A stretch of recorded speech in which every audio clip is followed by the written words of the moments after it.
Have you been looking for a simple, no-fuss digital drawing tool? Look no further than this week's Tech in Twos, where we will explore Autodraw. Autodraw is a really cool experiment that has now turned into a tool that pairs machine learning magic with drawings by talented artists that help everyone be able to create a visual in a snap.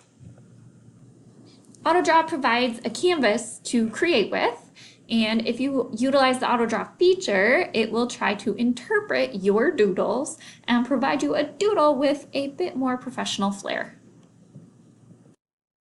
Autodraw is more than just the Autodraw feature. It also includes basic drawing tools like freehand drawing, including shapes, text, and filling of colors. And when you are finished with your image, you can either download that image or you can share the link.